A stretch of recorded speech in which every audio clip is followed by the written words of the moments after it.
Hello नमस्कार साथियों, कैसे हो आप सभी। मैं हूं देवी शंकर बिल। स्वागत करता हूं आपका 18 क्लास स्टेज पर। तो देखिएगा साथियों, हम बात करते पिछली कक्षा में हिंदी व्याकरण की। हिंदी व्याकरण में भी बात करते हैं वर्ण व्यवस्था की, और वर्ण व्यवस्था में अपन बात करते स्वरों की, और स्वरों में भी अपन बात कर रहे थे स्वरों का वर्गीकरण की। तो अपन ने पिछली कक्षा में देख लिया था उत्पत्ति के आधार पर स्वरों का वर्गीकरण, यानी कि एक प्रकार आप लोगों ने देख लिया था। आज हम बात करेंगे उच्चारण स्थान के आधार पर स्वरों का वर्गीकरण। उसके बाद में देखेंगे ओष्ठों की स्थिति या स्थान के आधार पर। तीसरा नंबर पर देखेंगे आज अपन जिह्वा स्थान के आधार पर। तो देखते हैं, आज शुरू करते हैं। पहला तो उन्होंने देख लिया था उत्पत्ति के आधार पर। आज दूसरा नंबर पे देखेंगे उच्चारण स्थान के आधार पर। उच्चारण स्थान के आधार पर। उच्चारण स्थान के आधार पर। उच्चारण स्थान के आधार पर स्वरों का वर्गीकरण। स्वरों का वर्गीकरण। वर्गीकरण उच्चारण स्थान के आधार पर स्वरों का वर्गीकरण। तो देखिएगा साथियों, उच्चारण स्थान के आधार पर स्वरों को तीन भागों में बांटा गया है। कितने भागों में? तीन भागों में। तीन भाग कौन कौन से देखिएगा। एक नंबर पर आता है हर्ष। हर्ष। दूसरे पर आता है दीर्घ। तीसरे पर आता है प्लुत स्वर। ये तीन भाग कौन कौन से अपन लिख लेते हैं, इनको तीन भागों में बांट देते हैं।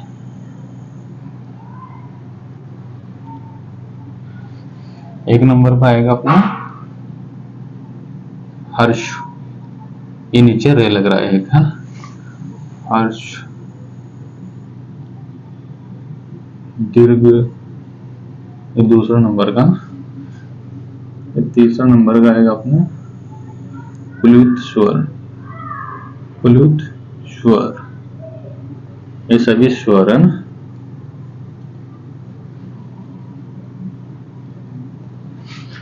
ये जो प्लुत स्वर होता है ये संस्कृत में होता है, ये अपने हिंदी में नहीं होता है। तो इसके नीचे लिख लेते हैं संस्कृत में। संस्कृत में। संस्कृत में ये किसमें होता है? संस्कृत में। तो देखिएगा साथियों, अपन हर्ष को क्या बोलते हैं? लघु बोलते हैं। हर्ष को लघु बोलते हैं और दीर्घ को गुरु बोलते हैं, है ना। इसके नीचे लिख लेते हैं, हर्ष को क्या बोलते हैं? लघु। हर्ष को लघु और दीर्घ को गुरु। गुरु में छोटी वाली मात्रा आएगी, गुंडी वाली नहीं आएगी, है ना। ये शुद्ध रूप से तो हो गया ना। और इसके बाद में हर्ष की मात्रा जब अपन लगाते हैं तो एक से लगती है। किसी के भी ऊपर मात्रा लगाते हैं तो हर्ष की मात्रा लगती है जो एक से लगती है, और गुरु की जो लगती है वो एक से लगती है। यानी कि इनकी मात्राओं की संख्या एक होती है, और गुरु की जो मात्रा होती है उनकी संख्या दो होती है। और संस्कृत में प्लुत स्वर। प्लुत स्वर का एक उदाहरण देख लेते हैं यहाँ पे। इनकी संख्या मतलब एक, जिसमें प्लुत स्वर में यानी कि तीन मात्राओं को समय लगता है। तीन मात्राओं को समय लगता है, उन्हें प्लुत स्वर कहते हैं। जैसे एक उदाहरण देखते हैं, ओम। ओम बोलते हैं ना, ओम ओम, ऐसे मतलब तीन मात्राओं का समय लगता है। और हर्ष स्वर में एक मात्रा का समय लगता है, और दीर्घ स्वर में दो मात्राओं का, प्लुत स्वर में तीन मात्राओं का। तो इनकी परिभाषा लिख लेते हैं तीन की। एक मिनट, इसको मिटा देते हैं फटाफट।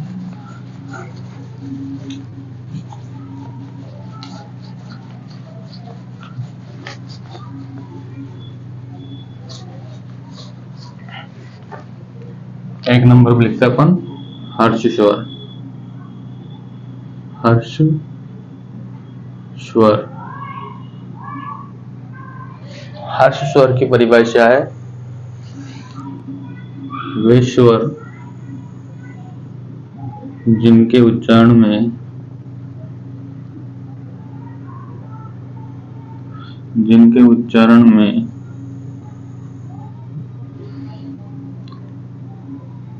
एक मात्रा का समय लगता है, समय लगता है।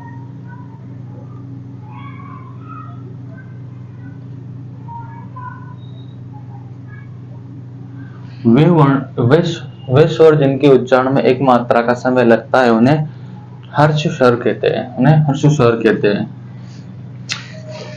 इनकी संख्या होती है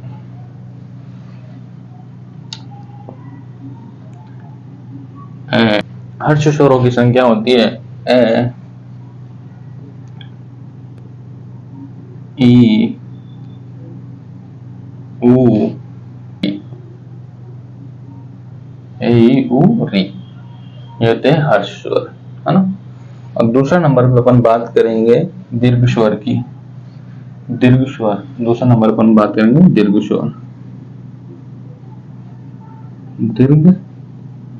स्वर। दीर्घ स्वर की परिभाषा की बात करेंगे तो वे स्वर जिनके उच्चारण में दो मात्रा का समय लगता है उन्हें दीर्घ स्वर कहते हैं। यानी वे स्वर जिनके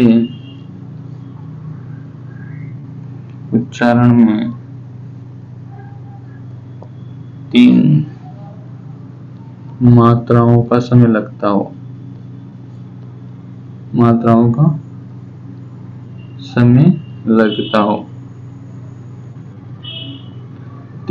का समय लगता हो उन्हें क्या कहते हैं? दीर्घ स्वर। अब दीर्घ स्वर की बात करते हैं। दीर्घ स्वर आखिरकार होते कौन कौन से? दीर्घ स्वर एक तो आ जाएगा ई, ओ, सॉरी ये नहीं आएगा, ए, आई, ओ,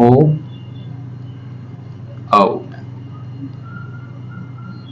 ये हो गए अपने दीर्घ स्वर है ना।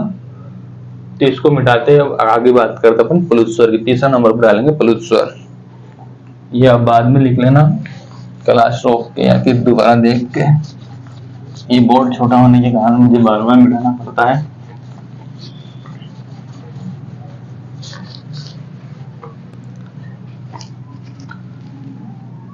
तीसरा नंबर पर बात करेंगे प्लुत स्वर। प्लुत स्वर की परिभाषा देंगे। वे स्वर जिनके उच्चारण में तीन मात्राओं का समय लगता है उन्हें प्लुत स्वर कहते हैं। वे स्वर जिनके उच्चारण में तीन मात्राओं का समय लगता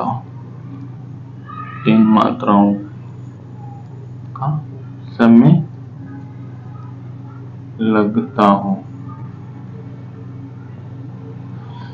वे स्वर जिनके उच्चारण में तीन मात्राओं का समय लगता है उन्हें प्लुत स्वर कहते हैं। ये तो हो गया अपने तीन प्रकार के उच्चारण मात्रा के आधार पर स्वरों का वर्गीकरण। यहाँ पर एक नोट लगा के लिखेंगे। नोट कितने का भी लगा लो आपके हिसाब से, 500 का लगाओ, 200 का लगाओ, 1000 का लगाओ। यहाँ पे लिखेंगे उच्चारण मात्रा के आधार पर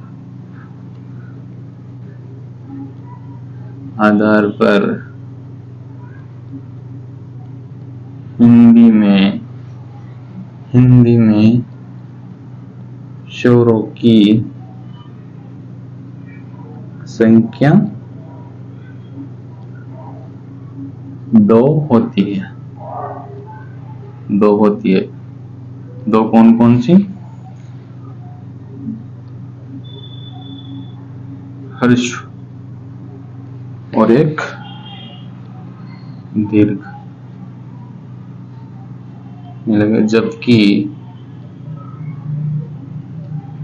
जबकि संस्कृत में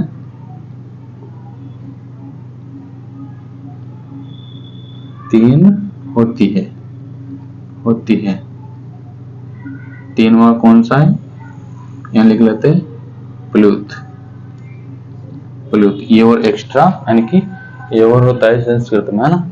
तो साथियों यहाँ तक तो अपन ने बात की उच्चारण स्थान के आधार पर स्वरों का वर्गीकरण। दूसरे नंबर पे अपन बात करेंगे, अगली बात करेंगे अपन ओष्ठों की स्थिति या आकृति के आधार पर स्वरों का वर्गीकरण। तीसरा नंबर डालेंगे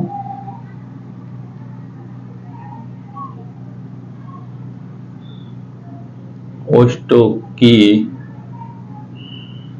स्थिति या आकृति के आधार पर स्वरों का वर्गीकरण, स्वरों का वर्गीकरण।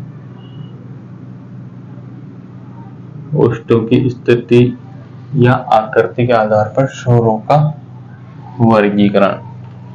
ओष्ठों की स्थिति या आकृति के आधार पर स्वरों का वर्गीकरण। तो देखिएगा साथियों, ओष्ठों की स्थिति या आकृति के आधार पर स्वर दो प्रकार के होते हैं। कितने प्रकार के होते हैं? दो। कौन कौन से? वृत्तमुखी स्वर, अवृत्तमुखी स्वर, यानी कि वर्तुलाकार स्वर और अवर्तुलाकार स्वर। तो देखते हैं, इनको दो भागों में बांट देते हैं।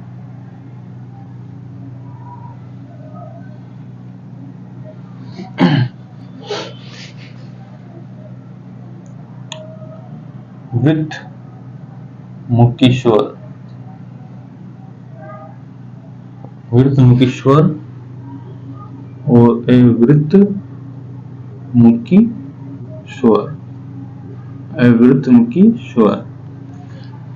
वृत्तमुखी स्वर को वर्तुलाकार स्वर भी बोलते हैं। क्या बोलते हैं?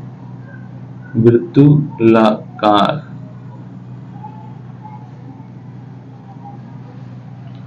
और अवृत्तमुखी स्वर को अवर्तुलाकार, अवर्तुलाकार। यानी कि जिन स्वरों को बोलने पर होठों की स्थिति गोल हो जाती है उन्हें तो वर्तुलाकार स्वर कहते हैं, और जिन स्वरों को बोलने पर होठों की स्थिति वर्तुलाकार यानी कि गोल नहीं होती है उन्हें अवर्तुलाकार स्वर कहते हैं। तो देखिएगा साथियों, वृत्तमुखी स्वर और अवृत्तमुखी स्वर में सबसे पहले अपन बात करेंगे वृत्तमुखी स्वर की। तो इसकी परिभाषा देखेंगे दोनों की। पहला नंबर पर अपन बात करेंगे वृत्तमुखी स्वर की।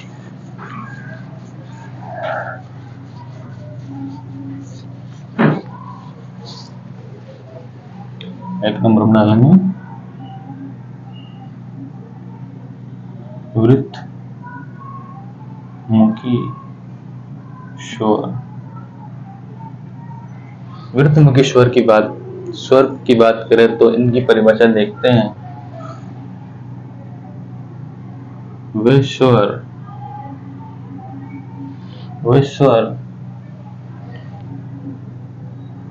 जिनका उच्चारण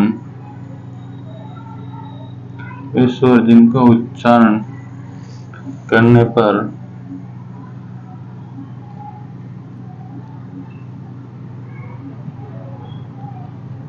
होठों की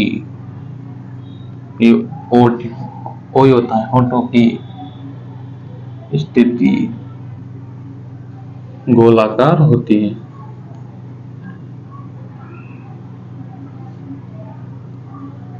गोलाकार होती है। वे स्वर जिनका उच्चारण करने पर होठों की स्थिति गोलाकार होती है उन्हें अपन क्या कहते हैं? वर्तुलाकार स्वर। इनकी संख्या होती है, कौन कौन सी होती है देखना।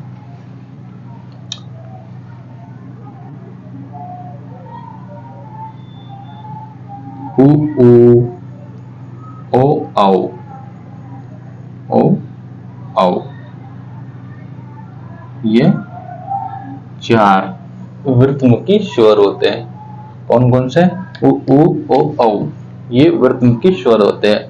इसके बाद में अपन बात करते हैं अवृत्तमुखी स्वर की। अवृत्तमुखी स्वर की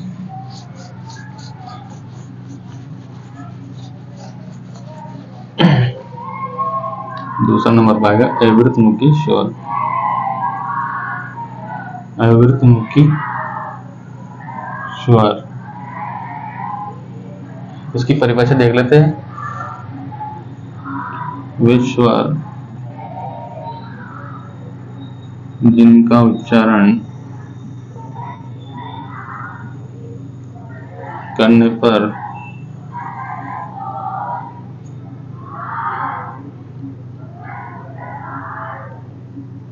ओठों की स्थिति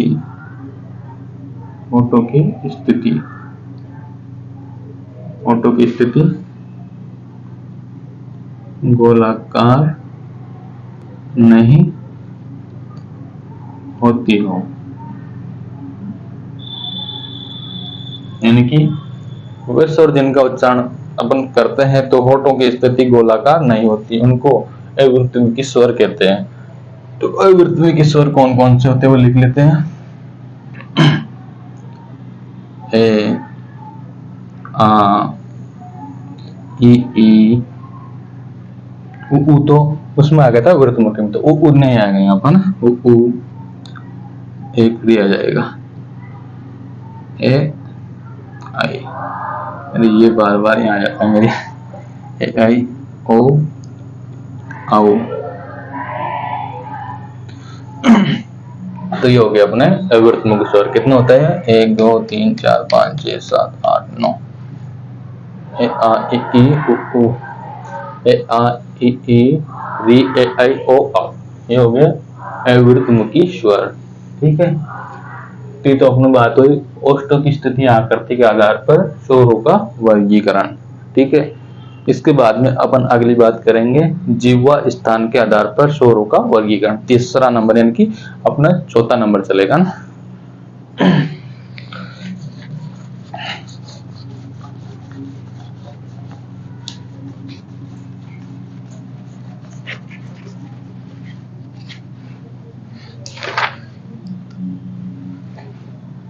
ये चौथा नंबर जिह्वा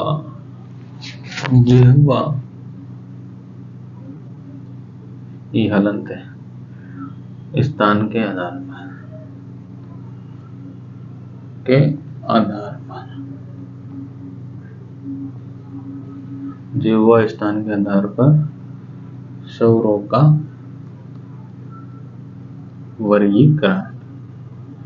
वर्गीकरण। तो देखिएगा साथियों, जिह्वा स्थान के आधार पर स्वरों को 3 भागों में बांटा गया है। कितने? 3 भागों में, अग्र मध्य और पश्य। अग्र मध्य पश्य। तो देखिएगा साथ, सबसे पहले अपन एक काल्पनिक जिह्वा बना लेते हैं।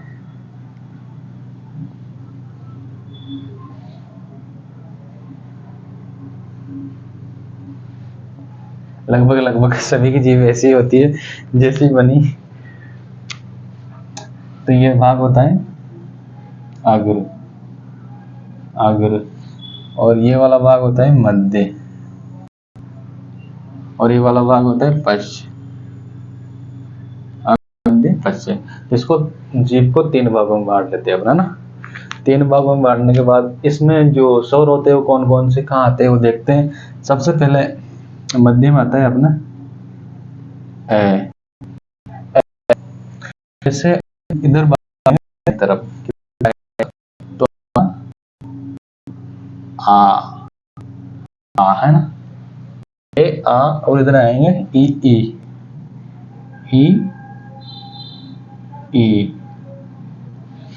ए आ ई इधर आ गया, और उ इधर आएंगे, उ को बाद में आएगा ए आई इधर आ जाएंगे, ए आई के बाद इधर चलेंगे, ए आई के बाद इधर चलेंगे तो हो जाएगा ओ आओ। तो ये जिह्वा स्थान के आधार पर स्वरों का वर्गीकरण। अपन को क्या करना है? सबसे पहले मध्य से स्टार्ट करना है। ए से स्टार्ट करके दाएं तरफ चलेंगे तो ए से आ के बाद में फिर इधर आएंगे ई, फिर उधर जाएंगे उ, फिर इधर आएंगे ए आई, फिर इधर जाएंगे ओ औ। तो ये हो जाएगा अपना जीवा स्थान के आधार पर स्वरों का वर्गीकरण। तो देखते हैं साथियों, आज के लिए इतना ही, बाकी अपन कल बात करेंगे। अगर कक्षा अच्छी लगी हो तो कमेंट करके जरूर बताएं कि कैसी लगी, अगर बुरी भी लगी हो तो कमेंट करके जरूर बताएं कि कैसी लगी और क्या क्या कमियां रही मेरी, ताकि मैं अगली कक्षा में और अच्छे से सुधार कर सकूं। तो देखिएगा साथियों, एक बात बोलना चाहता हूं कि आप वीडियो को लाइक और कमेंट जरूर करें और अपने अपने स्टेटस पर जरूर लगाएं ताकि मेरा जो प्रयास है थोड़ा सफल रहे, मेरे वजह से किसी को भी थोड़ा बहुत भी फायदा होता है, तो ताकि मेरा प्रयास अनर्थ नहीं जाएगा। तो आज के लिए इतना ही काफ़ी, मिलते हैं अब अगली कक्षा में, तब तक के लिए धन्यवाद। जय हिंद, जय भारत।